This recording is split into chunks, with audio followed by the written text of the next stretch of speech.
Welcome to JJLM YouTube channel. இன்றைக்கி நம்ம என்ன பார்க்க போகிறோன்னா பீஃப் ஃப்ரை தான் பார்க்க போகிறோம். அதுக்கு நம்ம ஒரு பீஃப் துண்டை எடுத்துக்கலாம். இதை இப்போ நான் இதை வச்சு நல்லா நசுக்கி விட்டுக்கலாம். இதை நம்ம நல்லா நசுக்கி விட்டுக்கிட்டா தான் கடிச்சா சாஃப்டாக இருக்கும், இல்லைன்னா உரப்பாக இருக்கிற மாதிரி இருக்காது. இதை நம்ம அப்படி குத்தி விட்டதுக்கப்புறம் அது மேலேயும் ஒரு மாதிரி நல்லா ஃப்ளாட் ஆகாமையும் இருக்கும். அதனால் நம்ம ரொட்டி கட்டையை வச்சு நம்ம நல்லா இப்படி அடிச்சுக்கலாம். இப்போ இது நம்ம நல்லா ஈக்குவலாக ஆகிடும். இதை நம்ம திருப்பி போட்டு தட்டிக்கலாம். இப்போ கடைசியாக ஒரு டைம் தட்டி எடுத்துக்கலாம். இப்போது நான் ஒரு பிளேட்டில் 2 டீஸ்பூன் வினிகர் எடுத்துக்கிறேன். உங்களுக்கு எவ்வளோ வினிகர் வேணுமோ நீங்கள் அவ்வளோ எடுத்துக்கலாம். நீங்கள் செய்கிற பீஃப்க்கு ஏற்ற மாதிரி நீங்கள் வினிகர் எடுத்துக்கலாம். இப்போது வினிகரில் உப்பு ஆட் பண்ணிக்கலாம். உங்களுக்கு எவ்வளோ உப்பு வேணுமோ அதுக்கேற்ற நீங்கள் எவ்வளோ வினிகர் ஆட் பண்ணுறீங்களோ அதுக்கேற்ற மாதிரி உப்பு போட்டுக்கோங்க. உப்பு அதிகமாக போட்டுறாதீங்க. இப்போது இந்த வினிகரோட உப்பை நல்லா மிக்ஸ் பண்ணிக்கலாம். அப்புறம் இந்த வினிகரை எடுத்து நம்ம தட்டி வச்சுருந்தா பீஃப் மேலே நல்லா ஸ்ப்ரெட் பண்ணிக்கலாம். அதிகமாகவும் தடவிடாதீங்க, புளிப்பு டேஸ்ட் கொடுக்கும். அதனால நம்ம கொஞ்சமாக எடுத்துக்கலாம். எல்லா இடத்துக்கும் ஸ்ப்ரெட் பண்ணி விட்டுக்கோங்க. இப்போ ஒரு ஜாரில் நம்ம தனியா எடுத்துக்கிறோம்.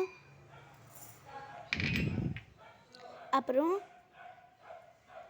அரை பட்டை எடுத்துக்கிறோம். அப்புறம் 10 கிராம்பு எடுத்துக்கிட்டோம். இப்போது அடுத்தது நம்ம காஞ்ச மிளகா ஆட் பண்ணிக்கலாம். உங்களுக்கு காரம் எவ்வளோ வேணுமோ அவ்வளோ காஞ்ச மிளகா எடுத்துக்கலாம். எனக்கு இவ்வளோ காரம் போதும், அதனால் நாங்கள் இவ்வளோ தான் காஞ்ச மிளகா எடுத்துக்கிட்டோம். இதில் உங்களுக்கு கலர் பவுட்ரு வேணும்னா நீங்கள் ஆட் பண்ணிக்கலாம். எங்களுக்கு வேணுன்றதுனால கொஞ்சோடு ஆட் பண்ணிக்கிட்டோம். இதில் கொஞ்சோடு ஆட் பண்ணிக்கலாம்.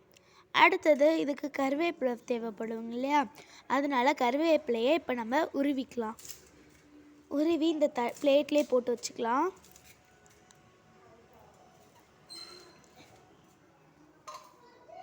இப்போது இந்த கருவேப்பிலையை எடுத்து நம்ம நல்லா குட்டியாக கட் பண்ணி வச்சுக்கலாம்.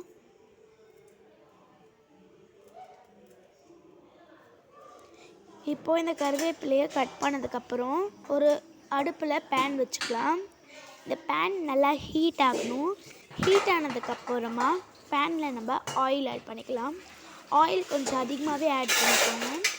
ஏன்னா பீஃப் பெருசு இருக்கிறதுனால ஃப்ரை பண்ணுறதுக்கு கொஞ்சம் அதிகமாக தேவைப்படும். இப்போது ஆயில் நல்லா ஹீட் ஆனதுக்கப்புறமா நம்ம இது தடவி வச்சுருந்த பீஃப் எடுத்து எண்ணெயில் போட்டு பொரிச்சுக்கலாம். இது இப்போ நம்ம நல்லா பொரிச்சு எடுத்துக்கலாம். அப்புறமா நம்ம கட் பண்ணி வச்சுருந்தா கருவேப்பிலையும் மேலே ஆட் பண்ணிக்கலாம்.